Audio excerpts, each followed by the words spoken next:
नमस्कार friends, welcome to the channel JIB and CIB made simple. आज के इस वीडियो में retail banking and wealth management में के जो नवंबर 2025 के जो क्वेश्चंस आए थे, आज हम लोग वो डिस्कस करेंगे। दोस्तों, ये हमारा कुल मिलाकर 25 से 30 क्वेश्चन का एक सेट है और जो हमने कलेक्ट किया है मेमोरी बेस्ड क्वेश्चन का और भी बहुत सारे क्वेश्चंस है, लेकिन हम लोग इस वीडियो में 25 से 30 क्वेश्चन डिस्कस करेंगे जो कि सबसे महत्वपूर्ण है। किस प्रकार के सवाल आए थे, क्या फोकस था आईआईबीएफ का, केस स्टडी पैटर्न थे या वन लाइनर क्वेश्चन थे, आप सब कुछ चेक कर पाएंगे यदि आप इस वीडियो को अंतिम तक देखते हैं। साथ ही साथ न्यूमेरिकल क्वेश्चन को कैसे अटेम्प्ट करना है, क्या थॉट प्रोसेस होनी चाहिए, कौन से टॉपिक इंपॉर्टेंट है, इन सब की जानकारी आपको मिलने वाली है इस वीडियो के माध्यम से। तो आपसे एक छोटा सा रिक्वेस्ट है, वीडियो को लाइक कीजिएगा, चैनल को सब्सक्राइब कीजिएगा और वीडियो को अंतिम तक जरूर देखिएगा। चलिए शुरुआत करते हैं अपने इस डिस्कशन को पहले क्वेश्चन के साथ। बहुत ही कंसेप्चुअल क्वेश्चन आपके सामने मैं प्रस्तुत कर रहा हूं। तो आजकल दोस्तों जमाना है कंसेप्चुअल क्वेश्चन का, जरूरत हो गई है कि हम लोग कंसेप्ट पे फोकस करें। चलिए शुरुआत करते हैं अपने इस डिस्कशन को। तो पहला क्वेश्चन आपके पास ऐसा है कि देखिए, मिस्टर ए के पास 20 लाख का फिक्स डिपॉजिट है। देखिए लिखा है ना, they have a fix deposit of 20 lakh. ठीक है, और उन्होंने 3 नॉमिनी रजिस्टर किए हैं। कौन कौन है जी नॉमिनी? वाइफ 40%, उसका प्रपोर्शन भी दिया हुआ है, सन 30% और डॉटर 30%। अब प्रॉब्लम ये हुई दोस्तों कि सन और डॉटर मिस्टर ए से पहले ही एक्सपायर हो गए, राइट। तो जो हमारे सन और डॉटर है ना, ये मिस्टर ए से पहले ही एक्सपायर हो गए। अब फिर क्या हुआ कि मिस्टर ए ने नॉमिनेशन अपडेट नहीं की। Unfortunately son and daughter predeceased mister A and mister A subsequently pass away without updating the nomination. मतलब मिस्टर ए ने नॉमिनेशन अपडेट नहीं की, फिर मिस्टर ए भी एक्सपायर हो गए। अब सवाल ये है कि बैंक पैसा कैसे सेटल करेगा। देखिए दोस्तों, ये चीज आपके मैकमिलन बुक में दिया हुआ है और ये आपके मैकमिलन बुक में कहां है वो सब कुछ आपको क्लियर होगा, अंतिम तक जरूर बने रहिए। पहला ऑप्शन कह रहा है कि the entire 20 lakh should be paid to the wife as she is the sole surviving nominee. Option B कह रहा है the account should be blocked and the entire 20 lakh settled only through succession certificate. C कह रहा है 8 lakh should be paid to the wife as per the nomination, the remaining 12 lakh should be settled as per the succession certificate. और D कह रहा है 12 lakh belonging nomination, right, जिंदा होती है, राइट, जिंदा होती है। देखिए दोस्तों, स्टूडेंट यहीं पे कंफ्यूज होते हैं। आपको पता होना चाहिए कि नॉमिनेशन एक लिविंग इंस्ट्रक्शन होती है, right. Nomination is a kind of living instruction, यानी जो नॉमिनी अकाउंट होल्डर से पहले मर जाता है उसका नॉमिनेशन ऑटोमेटिकली लैप्स हो जाता है। तो जैसे यहाँ पे वही हुआ है ना, इन्होंने जो नॉमिनी बनाया, ठीक है, वाइफ को, सन को, डॉटर को, तो इसमें सन डॉटर का डेथ हो चुका है। तो मैंने क्या बताया कि नॉमिनेशन जिंदा होती है। लोग कंफ्यूज होते हैं कि जो नॉमिनी अकाउंट होल्डर से पहले मर जाता है उसका नॉमिनेशन ऑटोमेटिकली लैप्स हो जाता है। इस पार्टिकुलर केस में यदि हम देखें तो जो सन का केस है, सन का कितना परसेंट था? 30% था, ये लैप्स हो गया, ठीक है। फिर डॉटर का जो 30% था ये भी लैप्स हो गया, डॉटर 30% ऑल्सो गेट लैप्स, ठीक है। तो कहने का मतलब टोटल 60% जो है, कितना अमाउंट था जी? Total amount was I think 20 lakh. Okay, so 20 lakh का 60% कितना होगा? I think it will be 12 lakh.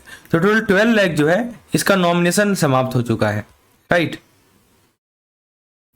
तो ये ध्यान रखना है, टोटल 12 लाख का नॉमिनेशन जो है क्या हो चुका है दोस्तों? समाप्त हो चुका है।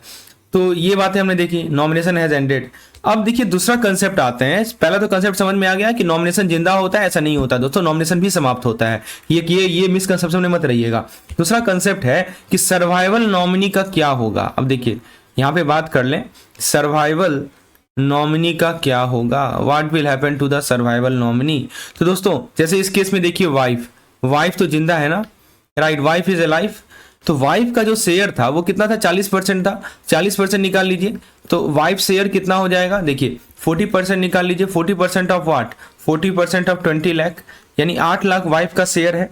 अब देखिए बैंक का लीगल ऑब्लिगेशन है कि जो नॉमिनी जिंदा है ना उसको उसका nominated amount they, right. So wife will get her nominated amount, ये बैंक का लीगल ऑब्लिगेशन है। So she will get the nominated amount ताकि बैंक को वैलिड डिस्चार्ज मिल जाए, ठीक है। इसलिए 8 लाख वाइफ को तुरंत पे किया जाएगा। अब देखिए कंसेप्ट नंबर 3 होता है, वो ये कहता है कि लेफ्ट अमाउंट किसके पास जाएगा? जो लेफ्ट 12, ठीक है, 8 लाख आपने दे दिया, लेफ्ट अमाउंट किसके पास जाएगा? अब बचा 60%, 60% यानी कि 12 लाख बचा। तो दोस्तों जिसका कोई वैलिड नॉमिनी नहीं है, तो दोस्तों इंपॉर्टेंट रूल यही कहता है कि बैंक खुद डिसाइड नहीं कर सकता लीगल हायर कौन है। Bank can not decide who is the legal higher. तो बैंक को ना कोर्ट का प्रूफ चाहिए। Bank required court proof in this case. इसीलिए रिमेनिंग जो 12 लाख होगा, राइट, वो सक्सेशन सर्टिफिकेट के बेसिस पे डिसाइड होगा। That will be decided based on the succession certificate. चलिए अब ऑप्शन को देखिए, लॉजिक समझ में आ गया ना। तो ऑप्शन को देखें, यदि हम ऑप्शन नंबर ए की बात कर ले तो लिख रहा है कि इंटायर 20 लाख वाइफ को दे देंगे, नहीं, गलत है। अकाउंट शुड बी ब्लॉक्ड, नहीं। सी का है कि 8 lakh should be paid to the wife and the remaining 12 lakh should be set, yes correct, C is the correct one. तो दोस्तों हमने ये सीखा यहाँ से। और डी कर रहा है कि 12 lakh belong to the deceased children should be distributed equally, no no no friends, that is wrong. तो दोस्तों हमने यहाँ से क्या सीखा कि देखिए एक लाइन का लॉजिक है कि जो हमारी लिविंग नॉमिनी है, right, whoever is the living nominee, right, उनको डायरेक्ट पेमेंट मिलता है। Living nominee get the direct payment. और जो हमारे डेड नॉमिनी है, राइट, जो हमारे डेड नॉमिनी है, इनका जो पैसा है वो लीगल प्रोसेस के थ्रू आता है, that is through succession certificate. तो दोस्तों इसको एक तरीके से याद रखिए, ZL रूल, मैं इसको बोलता हूं ZL रूल। जेड मतलब जिंदा नॉमिनी, जिंदा नॉमिनी है तो झट से पेमेंट हो जाएगा, राइट। और L मतलब लैप्स नॉमिनी, तो लैप्स नॉमिनी है तो लीगल हेयर हो जाएगा, राइट, सक्सेशन सर्टिफिकेट। तो नॉमिनी मरा तो नॉमिनेशन भी मरेगा। तो हमने यहां से ये सीखा दोस्तों कि देखिए नॉमिनेशन इनहेरिटेंस नहीं होता, सिर्फ पेमेंट अथॉरिटी होती है। डेड नॉमिनी का शेयर ऑटोमेटिकली लैप्स हो जाता है, सर्वाइविंग नॉमिनी को उसको एग्जैक्ट परसेंटेज मिलेगा। Balance amount as if no nomination exist, bank को सक्सेशन सर्टिफिकेट चाहिए होता है बैलेंस अमाउंट को पे करने के लिए। आई होप ये कंसेप्ट क्रिस्टल क्लियर हो गया होगा। चलिए आगे बढ़ते हैं, अगले क्वेश्चन की ओर बढ़ते हैं। Second question is on your screen. तो दोस्तों सेकंड क्वेश्चन आपके स्क्रीन पर है। यहाँ पे पहले क्वेश्चन को आसान भाषा में समझिए, कह क्या रहा है कि मिस्टर राजेश एक NRI है, दुबई में रहते हैं और उसने मुंबई प्रॉपर्टी के लिए इंडियन बैंक से होम लोन लिया। होम लोन लिया है दोस्तों इंडियन बैंक से। तो दोस्तों ये क्वेश्चन ना NRI लोन से रिलेटेड है, ठीक है। अब दोस्तों उनका कुछ डिटेल दे रखा है कि करंट फाइनेंशियल ईयर में उन्होंने 2 लाख रुपया प्रिंसिपल पेमेंट किया और इन्होंने इंटरेस्ट 2.5 लाख रुपया पे किया। उनका इनकम का सोर्स था वही जो दुबई में इनको सैलरी मिल रही थी, और 4 लाख का रेंटल इनकम भी वो कमा रहे हैं। अलग अलग अपार्टमेंट है इनके पास बेंगलोर में। सवाल ये है कि NRI होने के बावजूद क्या होम लोन टैक्स बेनिफिट मिलेगा? Which of the following based on, देखिए basically question is revolving around the tax implication for NRI। तो ऑप्शन नंबर ए कह रहा है कि देखो मिस्टर राजेश जो है ना कोई टैक्स बेनिफिट क्लेम नहीं कर सकते क्योंकि वो NRI हैं और उनका प्राइमरी सैलरी अब्रोड है।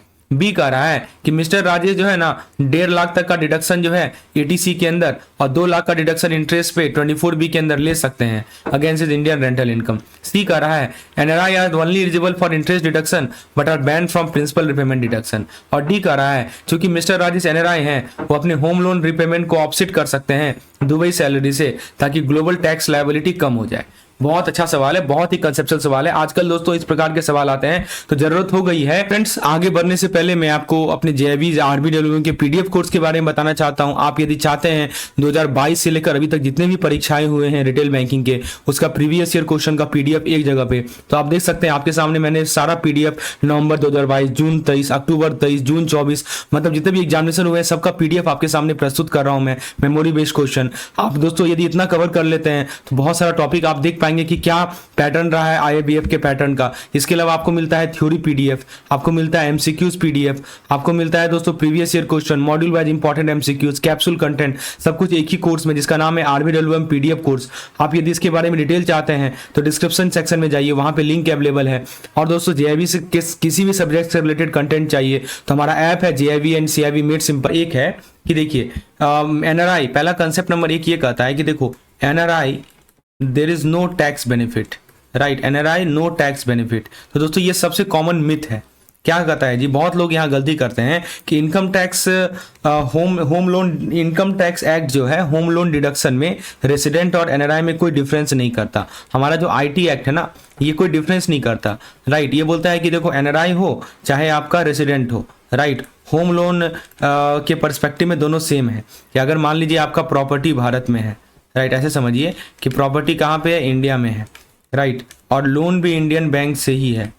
प्रॉपर्टी भारत में है, लोन कहाँ से है, लोन इंडियन बैंक से ही है, तो NRI भी सेम डिडक्शन क्लेम कर सकता है, समझिए। तो प्रॉपर्टी इंडिया में है, लोन इंडियन बैंक से है, तो एनआरआई भी सेम डिडक्शन क्लेम कर सकता है। तो कोई मिथ है, ये मिथ है कि एनआरआई को कोई टैक्स बेनिफिट नहीं मिलेगा। ठीक है, दूसरा कंसेप्ट ये है कि कौन कौन से डिडक्शन मिलते हैं। हाँ, ये बहुत इंपॉर्टेंट है, which type of deduction they can take. तो दोस्तों देखिए, बिल्कुल सेम जैसे रेजिडेंट इंडियन को मिलता है। जैसे आपको पता है ना, हमारा जो ओल्ड टैक्स रूल था उसमें एटीसी के अंदर प्रिंसिपल रिपेमेंट पे मिलता था, प्रिंसिपल रिपेमेंट पे मिलता है, राइट। मैक्सिमम कितना लिमिट है, 1.5 लाख का लिमिट है। तो मिस्टर राजेश ने 2 लाख रिपे किया, राइट, 2 लाख रिपे किया, तो क्लेम कितना अलाउड है, 1.5 लाख क्लेम अलाउड है। अच्छा, ये तो सेक्शन 80C हो गया। फिर सेक्शन 24 भी आता है, जो कि आता है होम लोन का इंटरेस्ट, समझे। तो होम लोन का इंटरेस्ट में कहता है कि ये भी इसका भी लिमिट है 2 लाख का, ठीक है। और इन्होंने 2.5 लाख का इंटरेस्ट पेमेंट किया है, मतलब मैक्सिमम वो 2 लाख का क्लेम कर सकते हैं। तो ये भी समझ में आया। पहला कंसेप्ट ये बताया कि देखो, एनआरआई हो चाहे रेजिडेंट हो, इनकम टैक्स के एक्ट के अनुसार कोई डिफरेंस नहीं है। दूसरा पॉइंट ये बताया कि दोनों पे डिडक्शन मिलेगा, एटीसी में प्रिंसिपल रिपेमेंट और 24B में होम लोन पे इंटरेस्ट। अच्छा, कंसेप्ट 3 सबसे इंपॉर्टेंट है कि इनकम होना जरूरी है, इनकम होना जरूरी है, इनकम इज नेसेसरी, समझे। ये बहुत इंपॉर्टेंट पॉइंट है। कहने का मतलब कि टैक्स डिडक्शन तभी काम करता है जब इंडिया में टैक्सेबल इनकम हो, समझे। टैक्स डिडक्शन तभी काम करेगा जब भारत में क्या हो, टैक्सेबल इनकम हो। ये बहुत जरूरी चीज है, राइट। अब देखिए, दुबई का जो सैलरी है, इनका जो दुबई का सैलरी है वो देखिए, ये क्या भारत में टैक्सेबल है, टैक्सेबल नहीं है। हाँ, लेकिन बेंगलोर का जो रेंटल इनकम है 4 लाख का, वो टैक्सेबल है। इसीलिए होम लोन डिडक्शन एडजस्ट हो सकता है किसके अगेंस्ट, तो इंडिया में जो इनका रेंटल इनकम है उसके अगेंस्ट। दुबई के सैलरी के अगेंस्ट एडजस्ट नहीं कर सकते, इंडिया में जो इनका रेंटल इनकम है उसके अगेंस्ट होम लोन एडजस्ट हो सकता है। अगर सिर्फ दुबई सैलरी होती तो डिडक्शन वेस्ट हो जाता, क्योंकि इंडिया में टैक्स ही नहीं होता है, राइट। इसीलिए बात है कर रही हैं। तो दोस्तों ये आप आइए ऑप्शन वाइज एलिमिनेट करते हैं। ऑप्शन ए कह रहा है कि mister Rajesh can not claim any tax benefit, नहीं, ये गलत है, एनआरआई को बेनिफिट मिलता है। बी कह रहा है, अच्छा पहले सी को देखते हैं, NRI are only eligible for interest deduction but are ban from, ये भी गलत है, प्रिंसिपल भी अलाउड है। फिर डी कह रहा है कि mister Rajesh is an NRI, he can offset his home loan repayment against Dubai salary, नहीं दोस्तों, ये बहुत गलत है, क्योंकि फॉरेन सैलरी से सेट ऑफ अलाउड नहीं है। आप फॉरेन सैलरी से सेट ऑफ नहीं अलाउ कर सकते, वही बताया ना मैंने आपको कि भारत में टैक्सेबल इनकम होना चाहिए। दुबई सैलरी इंडिया में टैक्सेबल, अब उनका सैलरी भारत में टैक्सेबल थोड़ी है। हाँ, जो ये 4 लाख रुपया रेंटल इनकम से कमा रहे हैं, ये इन पे इनको टैक्स भरना पड़ेगा और इसके अगेंस्ट वो एडजस्ट कर सकते हैं, ठीक है। और बी नंबर हमारा बिल्कुल सही है, वो एलिजिबल है, राइट। तो अगर सिर्फ यही चीज समझ में आ रहा है दोस्तों, तो हमने ये सीखा यहां से कि देखिए, एनआरआई को रिलीफ, मतलब एनआरआई को भी रिलीफ मिली है, प्रॉपर्टी भारत में हो, लोन इंडियन बैंक से हो, इनकम इंडिया में हो, तो जो रेजिडेंट इंडिया का डिडक्शन है वही इनको मिलेगा, ठीक है। तो दोस्तों इसको ऐसे याद रखिए, एक सिंपल सा ट्रिक है, आप ऐसे याद रखिए कि एटीसी को पी से जोड़ दीजिए और 24 को आई से जोड़ दीजिए। कहने का मतलब कि एटीसी प्रिंसिपल हो गया, पी मतलब क्या होता है जी, प्रिंसिपल, राइट। और कितना है जी लिमिट, 1.5 लाख का। 24B को आई से जोड़ दीजिए, आई होता है हमारा इंटरेस्ट, और इस पे कितना लिमिट है, इंटरेस्ट पे लिमिट है 2 लाख का, बस इतना याद रख लीजिए। तो दोस्तों हमने ये सीखा यहाँ से कि देखो, एनआरआई भी होम लोन टैक्स बेनिफिट ले सकते हैं, right. NRI can also take home loan, NRI can also take home loan tax benefit, पहली बात। दूसरी बात हमने ये देखा कि सेक्शन नंबर 80C जो है, ये इसमें बोलता है कि देखो, प्रिंसिपल पे आप जो है कितना तक का, 1.5 लाख तक का, और 24B बोलता है कि इंटरेस्ट पे आप जो है 2 लाख तक का रिबेट मिलता है, राइट। और फिर फॉरेन सैलरी इंडिया में टैक्सेबल नहीं है, डिडक्शन तभी यूजफुल है जब इंडियन टैक्सेबल इनकम हो। आई होप ये चीजें समझ में आ रही होंगी आपको। आइए क्वेश्चन नंबर 3 की ओर बढ़ते हैं। क्वेश्चन नंबर 3 भी थॉट प्रोवोकिंग क्वेश्चन है। Let's see this particular question ULIP के रिगार्डिंग सवाल है, राइट। तो फ्रेंड्स, यूलिप फुल फॉर्म आप जानते ही हैं, unit linked insurance plan. Let me highlight it. चलिए, तो सवाल ये कर रहा है कि यूलिप के बारे में कौन सा कथन सही है। ऑप्शन ए कर रहा है कि यूलिप जो है टैक्स एग्जम्पशन प्रोवाइड करता है 1 लाख तक का per year under section 80C of the IT act. B कह रहा है कि सिर्फ इन्वेस्टमेंट एग्जेम्प्टेड है, मैच्योरिटी टैक्सेबल है। सी कह रहा है कि यूलिप टैक्स सेविंग स्कीम ही नहीं है। और डी कह रहा है कि अनलिमिटेड एग्जम्पशन मिलता है। जल्दी से वीडियो पॉज कीजिए और थोड़ा सोचिए तो क्या सही जवाब है, ए, बी, सी या डी, जल्दी बताइए। तो दोस्तों इस एमसीक्यू का जो इंटेंडेड एग्जाम लॉजिक है वो यही है दोस्तों। सबसे पहले देखिए, प्रॉब्लम ये है, मैं आपको समझाता हूं इसमें लॉजिक क्या है, पहले वो समझ लीजिए। देखिए, यूलिप का फुल फॉर्म में ही लिखा हुआ है।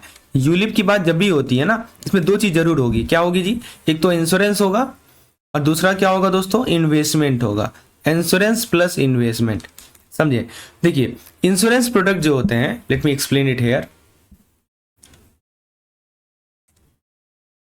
Okay, so let me explain it here. So basically, insurance product, if we talk about the insurance product, तो insurance product जो है सेक्शन नंबर 80C राइट के अंदर आते हैं।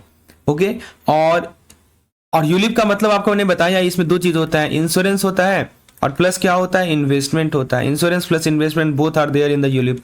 इंश्योरेंस 80C के अंदर आता है, इसीलिए जो यूलिप है वो आपका क्या है, टैक्स सेविंग स्कीम है। यूलिप क्या है, टैक्स सेविंग स्कीम है, समझे। तो अब देखिए ये बातें क्लियर हो गई। अब जरा ऑप्शन वाइज चेक करें हम, तो ऑप्शन नंबर ए कह रहा है कि 1 लाख अंडर 80C, यानी ULIP provide tax exemption up to 1 lakh per year under section 80C of the income tax act. दोस्तों ये आउटडेटेड फिगर है, ये गलत फिगर है। एक्चुअल कंसेप्ट क्या है वो मैं बताता हूं आपको। ये जो हमारा सेक्शन नंबर 80C है ना, if you talk about section number 80C, इसका जो करेक्टेड लिमिट है वो 1.5 लाख है, ठीक है। तो यूलिप का जो प्रीमियम है, प्लीज याद रखिएगा, यूलिप का जो, अब इंश्योरेंस है तो प्रीमियम तो पे करना ही पड़ेगा ना, तो यूलिप का जो प्रीमियम है वो 80C में काउंट होता है। और एक और चीज याद रखिएगा, जो मैच्योरिटी अमाउंट है, प्रीमियम तो समझ में आ गया, दो चीज होता है, एक तो प्रीमियम होता है इंश्योरेंस का और एक मैच्योरिटी अमाउंट होता है। तो जो मैच्योरिटी अमाउंट है उसके लिए एक अलग सेक्शन है, सेक्शन नंबर 10, वो 10D राइट, इसके अंदर टैक्स फ्री होते हैं। मैच्योरिटी अमाउंट सेक्शन 10D के अंदर टैक्स फ्री होते हैं सब्जेक्ट टू कंडीशन। तो दोस्तों हमने यहां से ये सीखा कि जो हमारा यूलिप है इसका अपडेटेड टैक्स रूल कुछ इस प्रकार से है। 80C में बेनिफिट मिलता है, कितना बेनिफिट मिलता है जी, मैक्सिमम 1.5 लाख का, ठीक है। और पहला कंडीशन समझ में आया, 80C में बेनिफिट मिला 1.5 लाख का। और दूसरा है कि मैच्योरिटी जो है वो क्या है, टैक्स फ्री है। मैच्योरिटी क्या है, टैक्स फ्री है। कब मैच्योरिटी टैक्स फ्री कब होगा, जब जो प्रीमियम है वो less than equal to the 10% of sum assured हो, समझे। ये ओल्ड पॉलिसी है। न्यू रूल क्या कहता है, तो ये ओल्ड पॉलिसी है दोस्तों, मैच्योरिटी टैक्स फ्री तब होगा जब प्रीमियम जो है सम एज्यूर्ड का 10% से कम हो। नया रूल क्या कहता है कि देखिए यूलिप यदि हमारे पास है और यदि उसका एनुअल प्रीमियम, यूलिप है और उसका यदि एनुअल प्रीमियम 2.5 लाख से ज्यादा है तो फिर मैच्योरिटी टैक्सेबल होगा, ठीक है। तो मैच्योरिटी टैक्सेबल होगा, और मैच्योरिटी टैक्सेबल होने का मतलब कि आपको कैपिटल गेन भरना पड़ेगा, capital gain right, on the capital gain. ये नया पॉलिसी कहता है, प्लीज याद रखिएगा। मैच्योरिटी टैक्स फ्री कब होगा, जब प्रीमियम जो है 10% ऑफ द सम एज्यूर्ड से कम हो। और नया रूल कहता है कि यूलिप जिसका एनुअल प्रीमियम 2.5 लाख से ज्यादा है उसमें मैच्योरिटी टैक्सेबल होगा। अब आइए ऑप्शन को देखते हैं। ऑप्शन नंबर ए कह रहा है कि यूलिप जो है tax assumption tax saving instrument है अंडर 80C, यही कह रहा है ना। तो दोस्तों यहाँ पे ये 1 लाख का जो फिगर लिखा है ना ये गलत है, ठीक है। इंटेंट 80C का है, तो ऑप्शन यही हमारा सही जवाब है इस क्वेश्चन का। अभी इस फिगर को आप मत देखिए, इंटेंट तो यही है ना जी, 80C के अंदर टैक्स एग्जेम्पशन प्रोवाइड करना, राइट। तो ये देखिए क्या लिखा है, only the investment amount in ULIP is tax exempt. देखिए इन्वेस्टमेंट अमाउंट भी पूरा टैक्स एग्जेम्प्ट नहीं है, मैंने आपको बताया था।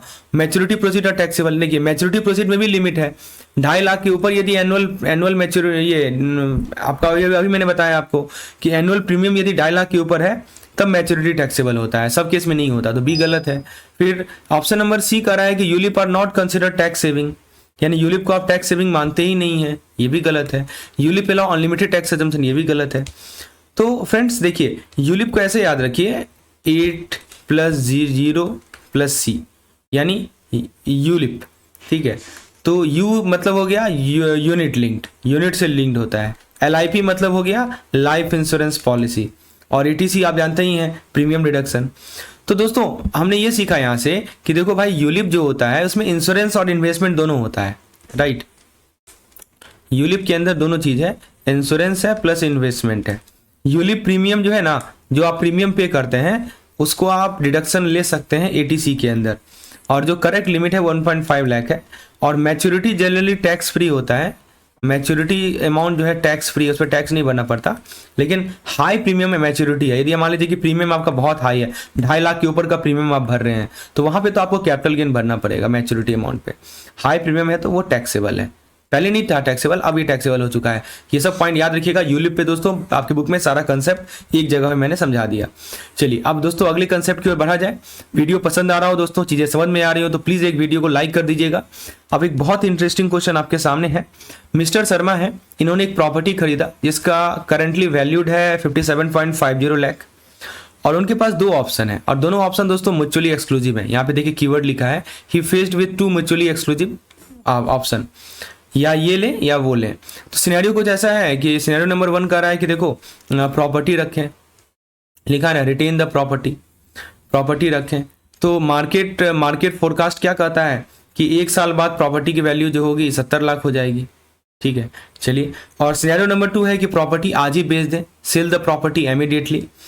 आज सेल करेंगे तो 57.50 पे सेल करना पड़ेगा, और ये पैसा म्यूचुअल फंड में इन्वेस्ट करना चाहते हैं 8% एनुअल रिटर्न पे। अब सवाल ये है कि 1 साल के अंत पे कौन सा ऑप्शन ज़्यादा पैसा दे रहा है, बताइए। तो ये बातें समझ में आ रही है क्वेश्चन। तो देखिए सिनेरियो नंबर 1 कह रहा है कि प्रॉपर्टी का फ्यूचर वैल्यू, यहाँ पे देखिए सिनेरियो 2 बेटर है, सिनेरियो 1 सुपेरियर है, और इसका लॉजिक भी दिया हुआ है। आपको बताना है कौन सा ऑप्शन सही है। आइए देखते हैं। तो बेसिकली एक तरह से म्यूचुअल फंड और इसका जो प्रॉपर्टी का ऑटोमेटिक वैल्यूएशन होता है उसके बीच का डिफरेंस है। तो देखिए सिनेरियो नंबर 1 हम लोग प्रॉपर्टी का फ्यूचर वैल्यू निकालते हैं। Let's calculate the property future value. How to go about calculating it. तो दोस्तों यहाँ पे कोई कैलकुलेशन नहीं दिया हुआ है, राइट। यहाँ पे दोस्तों कोई कैलकुलेशन नहीं दिया हुआ है।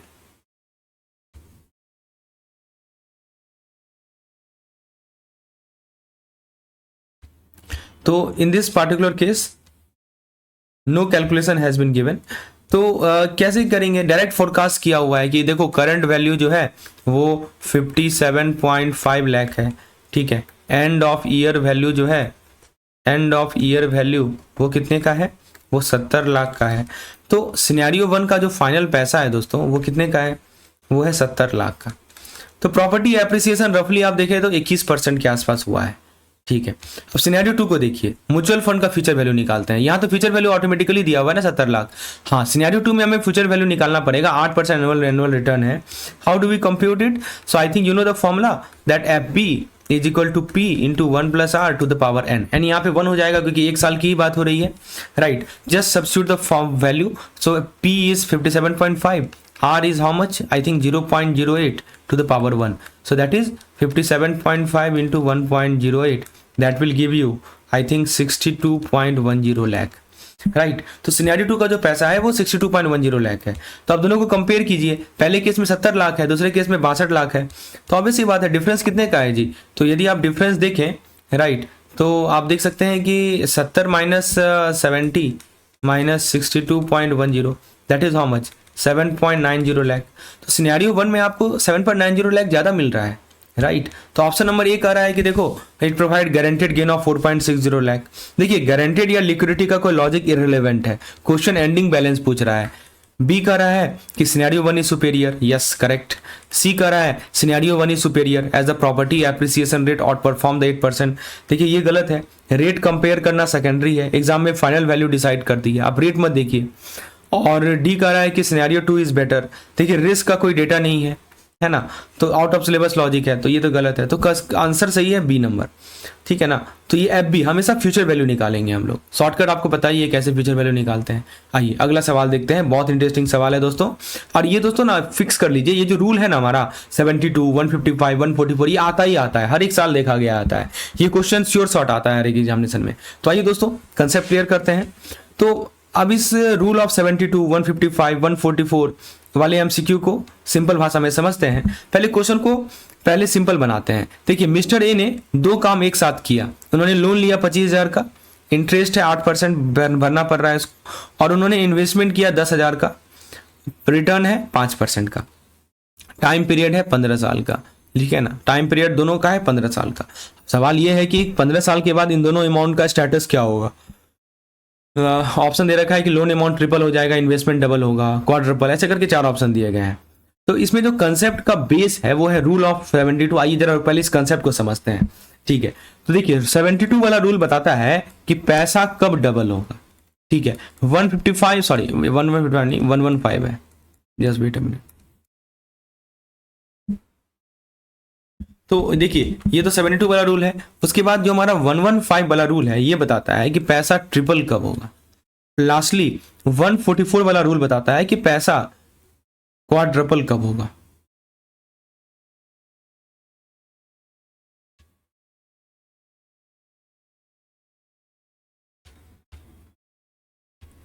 सो फ्रेंड्स 72 बताता है डबल कब होगा, 155 बताता है ट्रिपल कब होगा, और 144 बताता है कि पैसा जो है हमारा क्वाड्रपल कब होगा।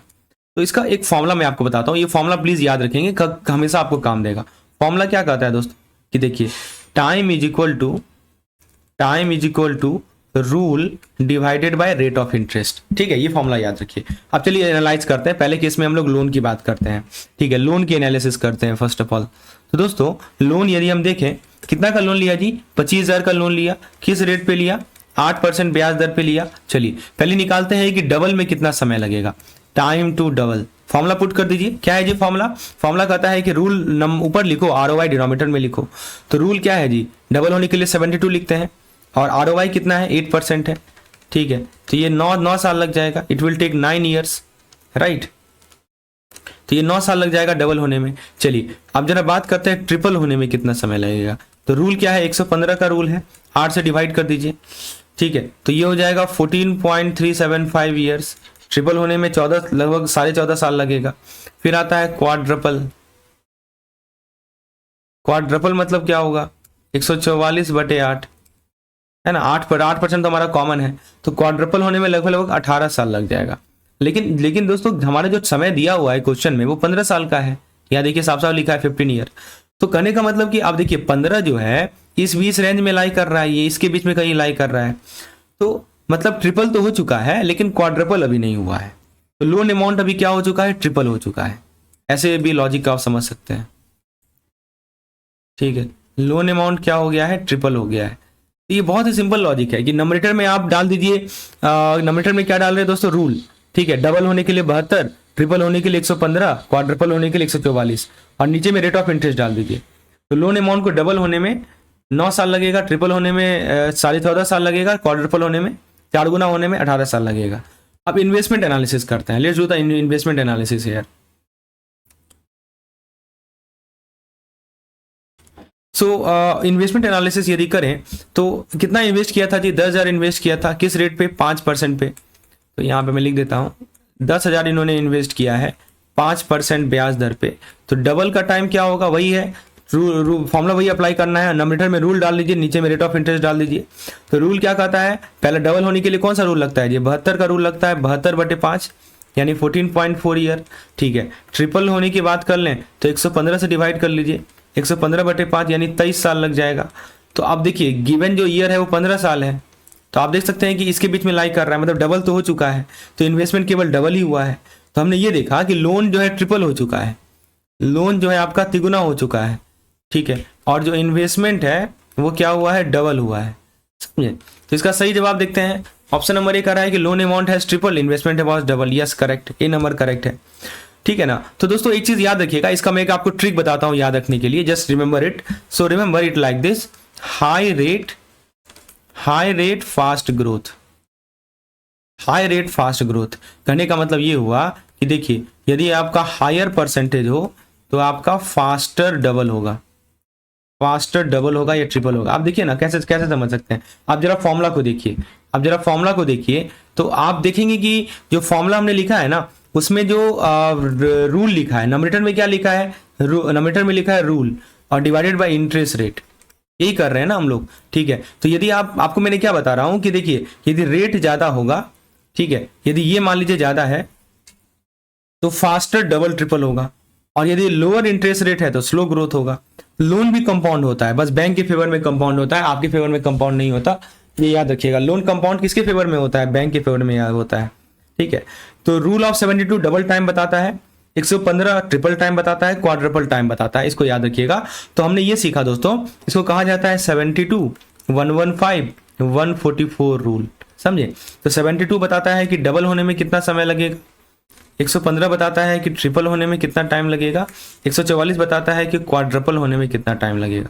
बस रेट से डिवाइड कर दीजिए, ये नंबरेटर में डाल दीजिए और जो आपका रेट है उससे डिवाइड कर दीजिए तो आपको टाइम पता चल जाएगा। एग्जाम में एग्जैक्ट वैल्यू नहीं, स्टेटस पूछा जाता है। एग्जैक्ट अमाउंट भूल जाइए, स्टेटस कंपेयर कीजिए, डबल कब होगा, ट्रिपल कब होगा। ये लॉजिक आप रियल लाइफ में भी इसको यूज कर सकते हैं। वीडियो को लाइक कीजिएगा यदि चीज़ें क्लियर हो रही हैं तो। अब आइए दोस्तों, एक बहुत ही शानदार सवाल है आपके सामने। आप दो काम एक साथ कर रहे हैं, आई थिंक ये हमने डिस्कस किया है अभी। ओके, तो इसको मैं स्किप कर रहा हूँ। कैसे कंप्यूट होगा ये हमने देखा है। CLSS की बात कर लेते हैं। दोस्तों सवाल कर रहा है कि CLSS under the credit link subsidy scheme for EWS and LIG what is the maximum loan amount eligible for subsidy. 4 option दिए गए हैं, आइए देखते हैं कंसेप्ट को। तो क्वेश्चन पूछ रहा है कि CLSS स्कीम के अंदर यानी क्रेडिट लिंक सब्सिडी स्कीम के अंदर, दैट्स द फुल फॉर्म, इस स्कीम के अंदर EWS और LIG कैटेगरी के लिए मैक्सिमम कितने लोन अमाउंट पर सब्सिडी मिलती है।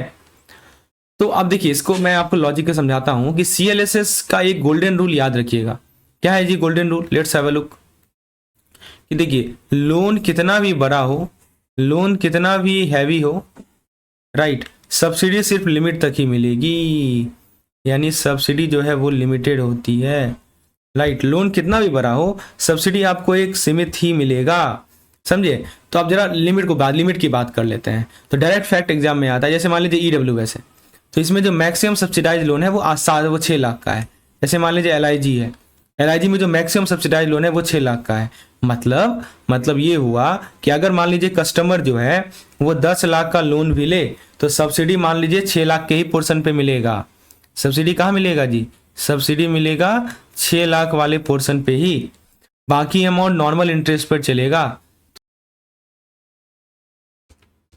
तो दोस्तों EWS LIG 6 याद रखेंगे, ये की पॉइंट है। दोस्तों अगला सवाल है, प्रधानमंत्री जीवन ज्योति बीमा योजना के अंदर a person dies of dengue within 30 year of enrolling 13 days of enrolling, what is the correct claim status. तो फ्रेंड्स, एक पर्सन प्रधानमंत्री जीवन ज्योति बीमा योजना में इनरोल करता है, इनरोल करने के 30 दिन के अंदर डेंगू से डेथ हो जाती है, तो क्लेम पेबल होगा या नहीं होगा। ऑप्शन कंफ्यूज करने के लिए दिए गए हैं। ए कह रहा है कि देखो claim is payable because dengue is a natural cause. B कह रहा है claim is not payable. C कह रहा है claim is payable only if the nominee submit additional medical proof. D कह रहा है claim is payable because scheme cover all death from day 1। बताइए, बहुत अच्छा सवाल है, क्या लॉजिक लगता है आपको? What do you think which is the correct option? चलिए देखते हैं दोस्तों। पहले बात करते हैं, आपको पता होगा कि ये जो जीवन ज्योति बीमा योजना है that is called PMJJBY, right. इसमें 30 डेज का वेटिंग पीरियड होता है, right. It have a waiting period of PMJJBY का जो वेटिंग पीरियड होता है वो 30 दिन का वेटिंग पीरियड होता है। तो अब एक और बात समझ लीजिए कि ये जो वेटिंग पीरियड है ना, इसमें क्या कवर नहीं होता। तो फ्रेंड्स देखिए, इस वेटिंग पीरियड के अंदर नेचुरल डेथ कवर नहीं होता, it does not cover the natural death, right. और क्या कवर होता है? सिर्फ एक्सीडेंटल डेथ कवर होता है, केवल और केवल एक्सीडेंटल डेथ कवर होगा, राइट। प्लीज याद रखेंगे। अच्छा, दूसरी बात है कि डेंगू किस टाइप की डेथ है। अब देखिए, डेंगू को नेचुरल डेथ मिलेंगे या एक्सीडेंटल डेथ मिलेंगे। तो डेंगू एक नेचुरल डेथ है, right. Dengue is a kind of natural death, मतलब डेथ 30 दिन के अंदर हुई है और रीजन नेचुरल डिजीज है, इसीलिए क्लेम पेबल नहीं होगा। तो ये आपको पता होना चाहिए। बहुत लोग खाली 30 दिन थी इसका खाली स्कीम का ये रट लेंगे कि कितने दिन मतलब कितना अमाउंट मिलता है, दैट्स इट। नहीं, आपको यही पता होना चाहिए कि नेचुरल डेथ कवर नहीं होता, केवल एक्सीडेंटल के डेथ कवर होता है। तो ऑप्शन ए कह रहा है कि देखो गलत है ऑप्शन है। क्यों? क्योंकि डेंगू नेचुरल काउज है, बट वेटिंग पीरियड इग्नोर कर रहा है। वेटिंग पीरियड तो नहीं लिखा है ना, ठीक है। तो वेटिंग पीरियड आपको बताया था कि 30 दिन का वेटिंग पीरियड होता है, ये भी याद रखिएगा। और दोस्तों फिर ऑप्शन नंबर बी की बात कर ले तो claim is not payable because death occur with in the 30 days waiting period. Yes correct, ठीक है। सी कह रहा है कि मेडिकल प्रूफ का कोई रोल ही नहीं है जब रूल ही अलाउ नहीं करता। और डी कह रहा है कि PMJJBY 1 कवर सिर्फ एक्सीडेंट के लिए है, केवल एक्सीडेंट के लिए कवर होता है, इसको नोट कीजिएगा। तो दोस्तों इसको ऐसे याद रखिए, 30A रूल से याद रखिए। 30A रूल का मतलब क्या हुआ कि 30 days plus accident, 30 days plus accident allowed, मतलब 30 days plus element disease not allowed, ठीक है। मान लीजिए किसी एलिमेंट के कारण मृत्यु हो जाए, राइट, डिजीज के कारण, तो ये अलाउड नहीं है। तो 30 दिन याद रखेंगे और एलिमेंट याद रखेंगे। चलिए, तो फ्रेंड्स ये था हमारा कंप्लीट सेशन और आगे के क्वेश्चन को हम लोग अपने पेड कोर्स में डिस्कस करेंगे। आप भी यदि उसका लाभ उठाना चाहते हैं तो हमारे कोर्स में इनरोल हो सकते हैं। विशेष जानकारी के लिए व्हाट्सएप कर सकते हैं इस नंबर पर। हमारे पास दोस्तों जो भी 2023 से एग्जामिनेशन हुए, 22 से एग्जामिनेशन हुए हैं, सभी के वीडियो एक्सप्लेनेशन भी